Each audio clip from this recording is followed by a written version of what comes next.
So now that we set our constructor to nothing, I like to set my public variables up here. The way we're going to do this is we're going to have a public GameObject, and normally I could just go as SkinMeshRenderer because that's where it's located. But if we want to make it easier for our users, they can just drag and drop a GameObject instead through the inspector. The only bad thing about using a GameObject is what happens if your GameObject has multiple SkinMeshRenderers on the object. Then it's gonna choose the first one, and what if you want to use the second SkinMeshRenderer? Then that's gonna cause problems. So if you foresee having problems with that, then you probably want to use a SkinMeshRenderer. I probably should actually do that instead, but I'm gonna go with the generic GameObject.target, and you choose like that, like this. If you start creating an editor for this, then you can obviously solve that problem, because I feel like using a GameObject would be the best choice is if you build an inspector for it, or an editor tool for the character customization. But if you specifically want to make it easier for yourself and target a SkinMeshRenderer on that GameObject, then you can use SkinMeshRenderer instead if you're planning on having multiple SkinMeshRenderers on a GameObject, which is definitely possibly the case on a lot of people. So that's just something to keep in mind, because this thing can screw up if you choose GameObject. But I'm gonna opt in for GameObject for this, and it shouldn't change any lines of code, honestly. It shouldn't be too troublesome. If you're knowledgeable on C#, then that's a really easy fix for you. But anyways, public string, and we want to specify, and this is why naming conventions are important, because this is where the script is going to recognize those naming conventions. So we're going to have a suffix max, and we're going to have a suffix min. And basically, min and value, or like a positive or neg, you can call it suffix positive, suffix negative, or whatever you want to call it.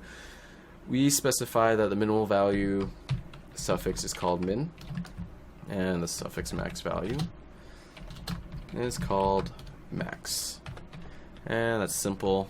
And when you save this, and let's just Control Shift N, just create an empty GameObject.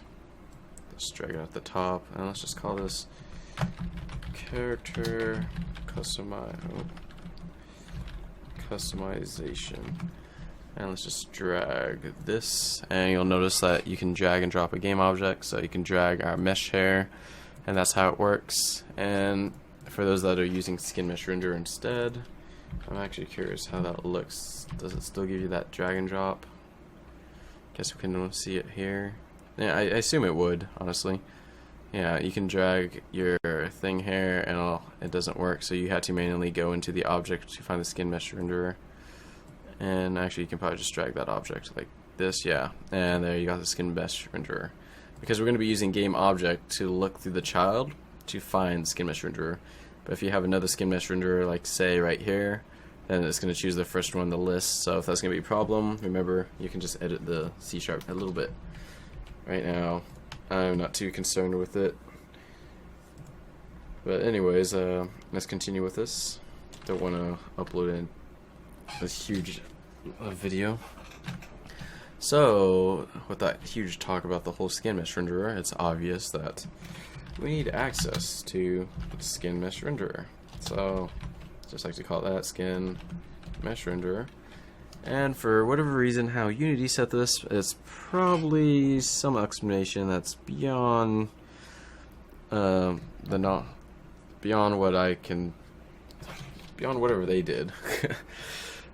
Basically, the problem is, for some reason, the actual Blendsshapes are on the Mesh API on Unity, and it's not actually under the SkinMeshRenderer. The only thing you can do with the SkinMeshRenderer API is to set and get Blendshape floats. But you don't know anything about the Blendshapes, you actually have to know the ID somehow. And this is why Mesh comes in handy. For some reason, Mesh knows your list of floats, and basically Mesh is a really powerful thing. You'll see it commonly in procedural generated videos, or you can just literally create your triangles through this API of Mesh. But yeah, this is the only way you can actually see the Blendsshapes is through Mesh. So with that out of the way, of course we need a dictionary. And this is going to be one of our most powerful tools. Dictionaries are fun. If you're a list kind of guy, well, this isn't the video.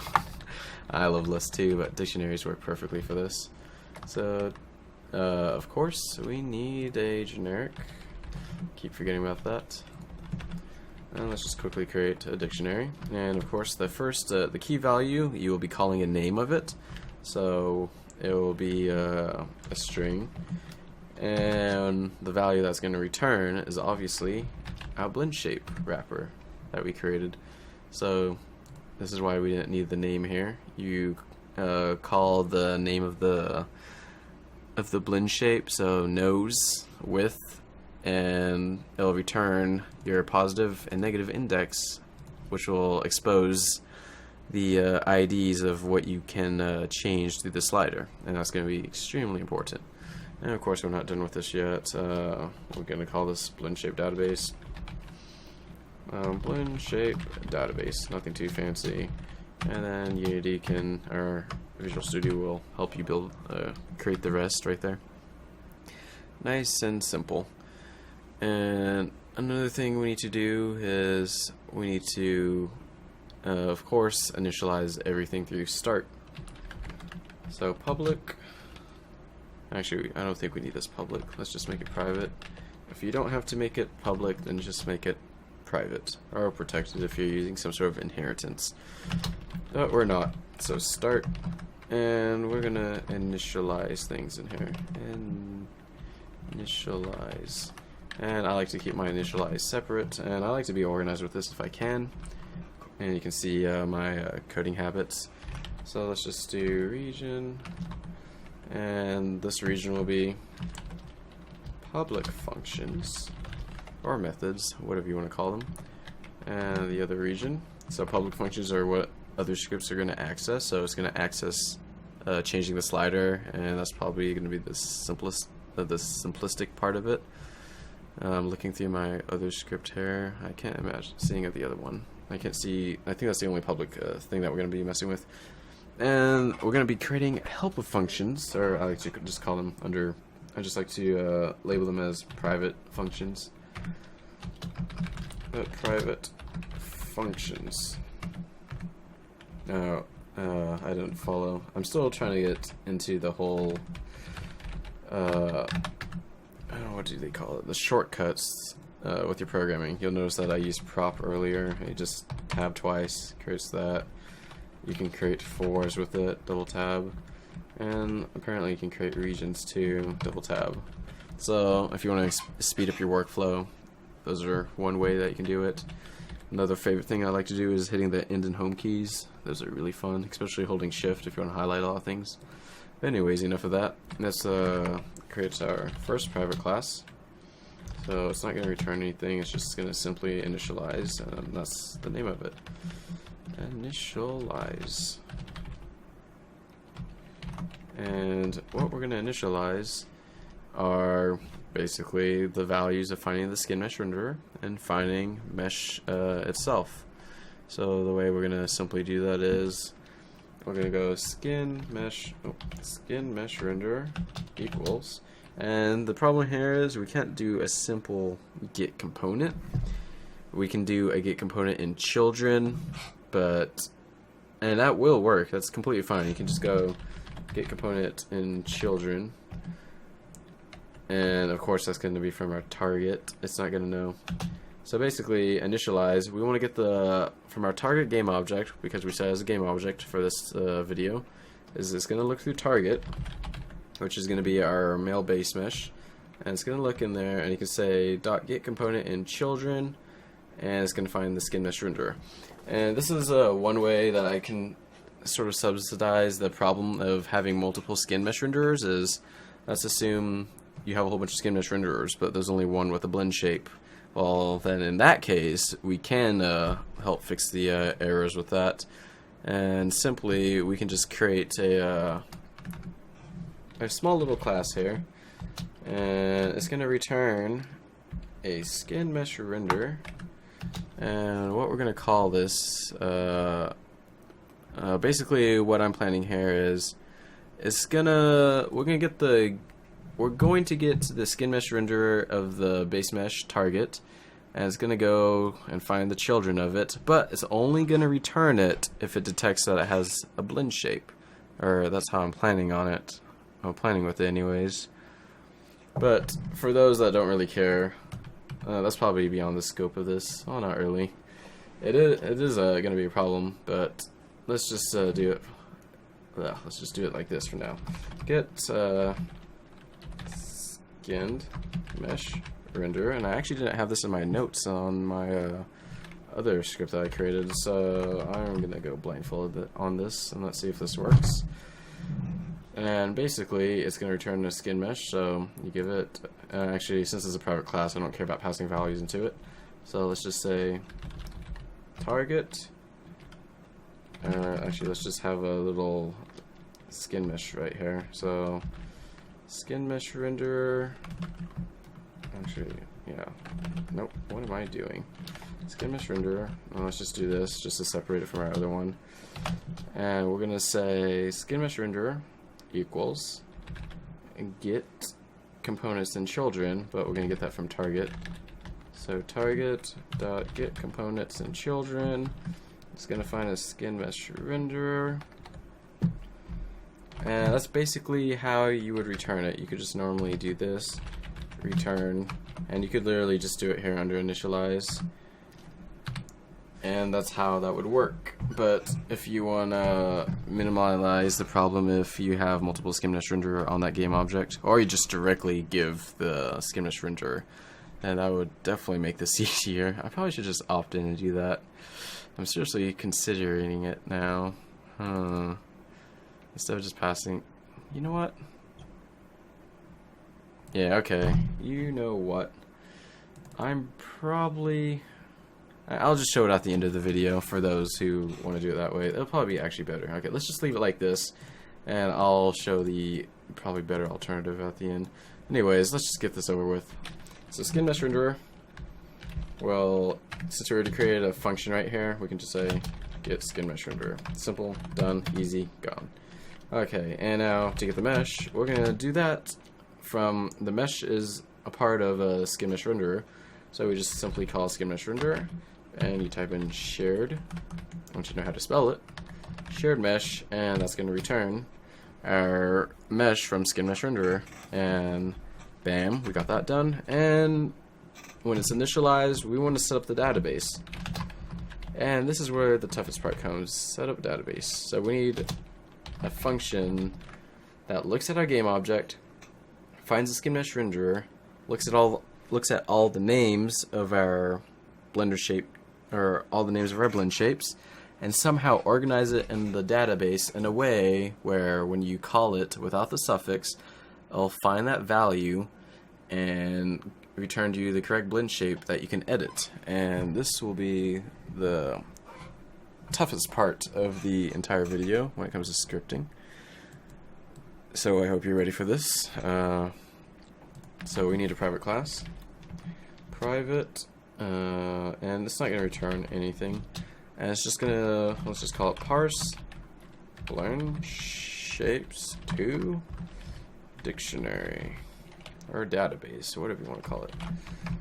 Names don't really matter, as long as you understand it, and others can understand it, but yeah. Not all names do matter for teams. It's a good practice. But anyways, let's see if I can get this all set up. Okay, first we need to pull a list of the blend shapes from that's on our target game object. So the way we're going to do this is, I have a generic because I'm using a dictionary, of course, is let's just create a list. And we want a list of strings because we want to see every single name that's getting pulled. And let's just get blend shape names equals, and I don't want to throw in a for loop and all that. So let's just use the powerful link system in C#. I'm trying to use this every chance I get because they're extremely convenient, powerful. Except I don't think they're the fastest when it comes to performance. I'm not sure about that. Like for example, using a for each on a list is a lot slower than using a for. And apparently that was a thing when I was working with AI on a certain game. So keep in mind with that. But for this, it shouldn't be a problem. I'm just instantiating it. I'm not doing this during runtime. So we're going to enumerate the values because for whatever reason, you can't just pull a list of the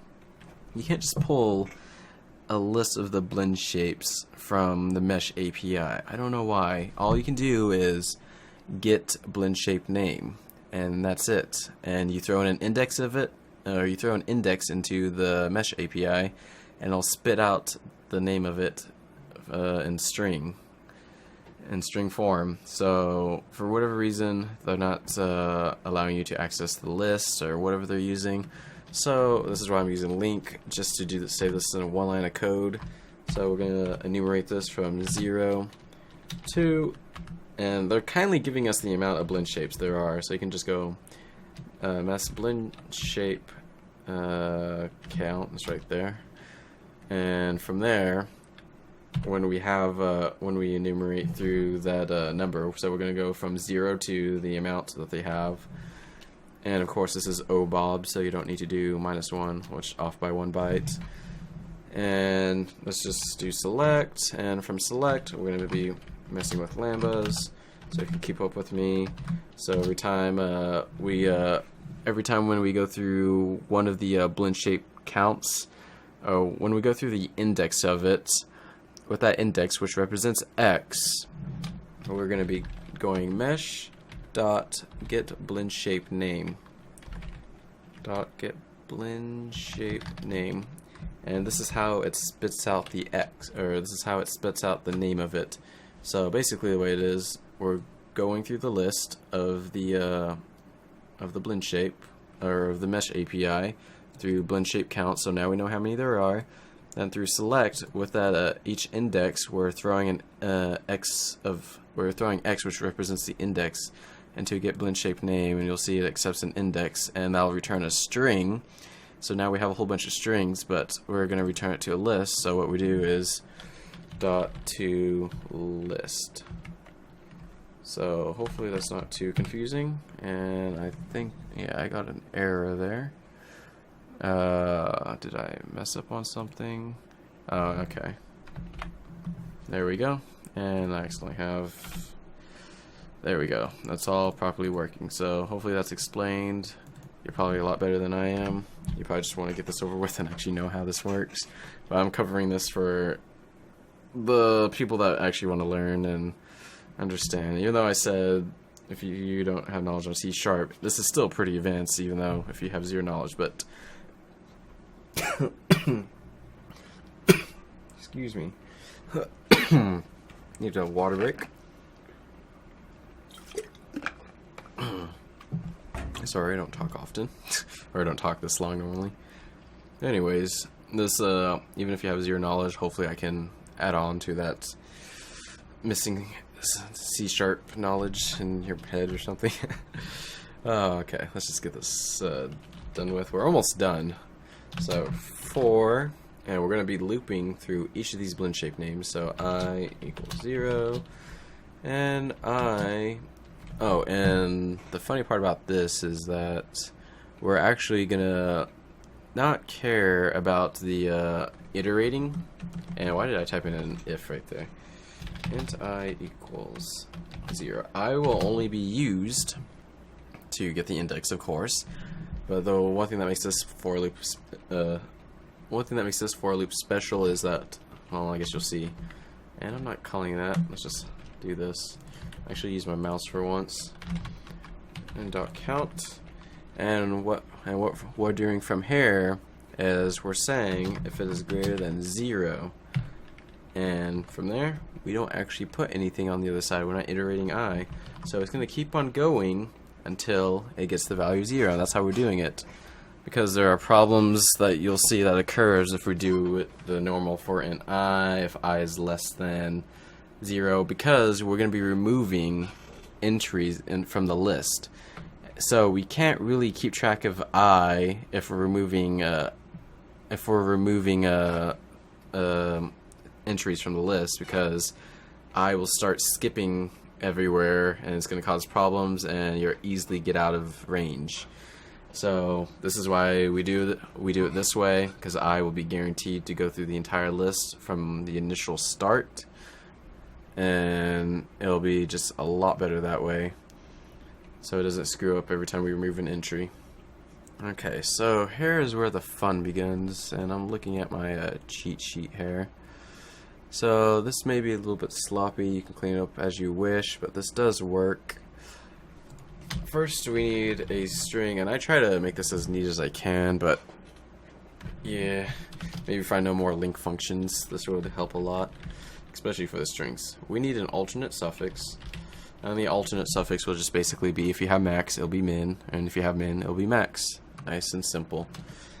And we'll have a no suffix, and that should be self-explanatory. Basically it's your Blendshape name without the suffix. And let's follow proper Pascal case. I hope that's called Pascal's case. I know there's something called camel case too. And yeah, like I said, no suffix will be the suffix without, it'll be the Blendshape without the suffix.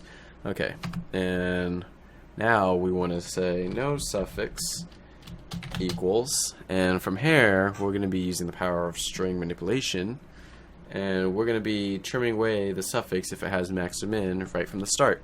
So we're just going to say Blendshapes. And of course, since we're going through a for loop, it's nice to use an I. And from the index of Blendshape.names, we'll be messing with that string, and we're going to trim the end of it. And the thing we're going to trim at the end will be suffix max. And since trimming uses characters, it doesn't really not accept string. You have to convert it to char array, and bam. And now, so if it has an instance of the suffix of max, which we specified at the very top, it'll trim that away. Dot, and if it doesn't, then it's no problem. Trim in, we can call it again, and this time we're gonna trim it if it has the suffix of min. Nice and simple, easy to explain. And dot to char array, close that. And I don't know if this matters, but I'm doing it anyways. I haven't actually checked. Just trim it. So if you trim. So if it has spaces anywhere that got left off, then it'll trim that away. I don't know if trim in automatically does that, because technically you would have a space if you subtract the last three like letters from max or min, then you have that space in the end. So I just did this just in case. And now from here we're gonna have more strings. There's gonna be a lot of fun stuff with strings. Let's just go string, and we're gonna have positive name, and let's make that a string.empty, because we want to specify that it's empty, because later on we're going to check that if there's any value in positive name, and you can't check if there's any value in positive name if you don't initialize it in any way. You could just say string positive name up here, but you have to specify that it's empty, so you can look at it and say yes, the string is empty. You can't just put in empty brackets, I don't think. Maybe you could do it like this. I don't know if that's still considered string.empty. I would assume it would, but for the sake of programming, let's just do it this way. And it doesn't, and honestly, it doesn't matter if you just do open brackets like that. You could just use an if condition and check besides string.empty. You can just check it if it looks like that. That's just a coding style that I'm using. So string.empty. And it's probably faster this way since it's built in, but I'm not too sure. And of course, what I mean by faster is like mere milliseconds. It doesn't even matter. And we're gonna have a bool up here, and this is why the loop is really sloppy, because there's a lot of things that is set up right here, and they need to be set up within the loop. So for example, it'll always go through this to make sure there's no suffix, but I guess you can take these out here, but you need the positive name and the negative name to go through the loop, because you want to make it empty every time you go through it. So bool, and we're gonna have exists. And you can say false, or it'll set false by itself, doesn't matter.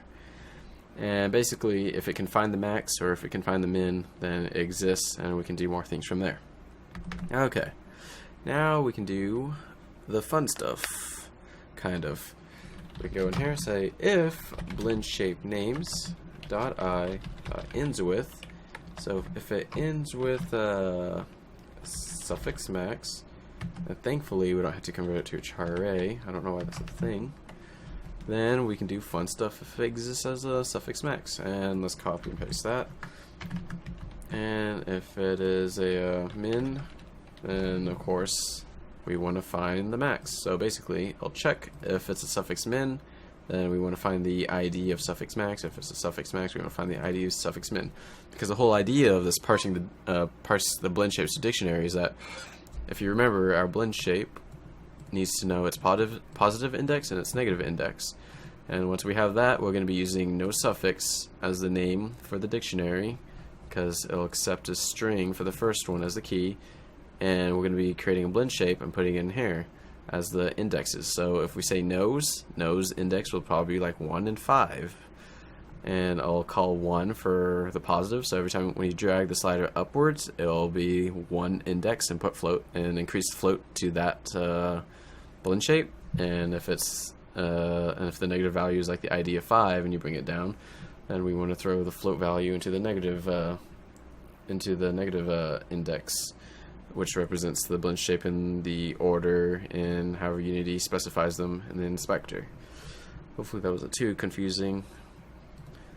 But anyways, from here, this is where we find our alternate suffix. Well, we're going to say, okay, since we know that we have max, or we know that this is max, alternate suffix should be no suffix plus string dot, I think this is there a string dot space? Oh, I guess there isn't. So we can do this plus, and I like to make this neat. And here comes my end function. Nice. Here, like my home and end are keys, not functions. And since we know that it's max, now we know what we're looking for. We're looking for this, which is our no suffix plus a space, and we're looking for this exact string within Blendshape names. So with that knowledge, and first we want to do positive name equals what we have currently, because we're going to be using positive name and negative name to create our Blendshape. So I have this here. So this probably actually makes it a little bit not neat, but it definitely works. And I mean, it's readable, but it's ironic how it kind of works out. So, and we have negative name, and negative name is going to be the alternate suffix. So basically, now we know the two names that we're going for, and with that knowledge, thankfully, the Mesh API has something built in where you can throw a name in, and it'll find it, and if it exists, then that'll be amazing. So we need to know if our alternate suffix actually exists inside the Blendshapes, or within that SkinMeshRenderer. So what we can do is say if Blendshape names.contains, and if it contains the alternate suffix, then we're simply going to say exists equals true, and that's why that exists simply exists. It's just to tell us whether it's true or not. So, and it's important that this is in the loop, because every time it goes through the loop, it's going to set back to false. So that's why you probably have to specify it. You can't just leave it empty. Specify that false. And if it's true, then great. And for the positive index, it doesn't matter if it doesn't exist or not, because if it can't find the min and max value, it still knows that it's a Blendshape, and this is what makes the Blendshape universal. So if for some reason you don't specify the min, or you don't specify the max, it will still allow you to be able to manipulate it. You're just not allowed to have a dual slider. You can't move back and forth. You only have a slider that can go one way from 0 to 100, and that's it. And that's completely okay. If you mess up on your naming conventions, you can simply go back and fix it. But this is going to be the positive index. I don't know why I chose positive name. It's a positive index. Did I not set my positive index? Oh, okay. Go back up here. So now that we have our positive name and negative name, we want to get the index of it. So let's just simply create this really fast. So positive index. And we want and make sure the way we're going to do this is -1, because int is a non-nullable type, so you can't make it null.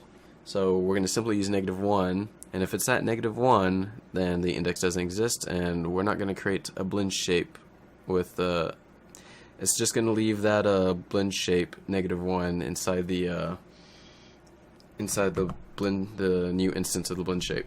And that's going to be super important because this causes no screw-ups with our program later on, because we need some way to check it, and -1 will be the way we're going to check it. So if you're moving the slider, because the slider, if you look at the blend shape, it's always going to have a positive and negative index. It doesn't matter, even if it doesn't exist. If you like our chin height max, it doesn't have a chin height min, but there has to be something that fills that slot. So if it doesn't exist, we're going to fill that slot with -1, and it's going to check if -1, then simply do not change the slider, because we don't want to screw up, and -1 is something that does not exist for an index count for blend shapes in Unity. So it's just a common way to check things. So with that knowledge, let's go positive index. And the way this works is simply thanks to an API, and for meshes you can just say mesh.get Blendshape index, I believe. Yeah, and you pass in the name and it spits out index, and we should know positive index will always work because we got it through here. And since we got it from here, we're going to get the index. So just put that in and say if mesh.get Blendshape index, and we go for positive name, then it gives us the value. And if not, we can go, and for the negative side, if we say if exists, then we can just say negative index equals mesh.get Blendshape index alternate suffix. There. So if it couldn't find the existence of this, or where is it? If it cannot find the alternate suffix here, then it's simply not gonna create it, and that's simply how it goes. Or it simply won't assign an index to it. It'll remain as -1 if it doesn't exist, and that's good, because if it's -1, then we don't worry about it.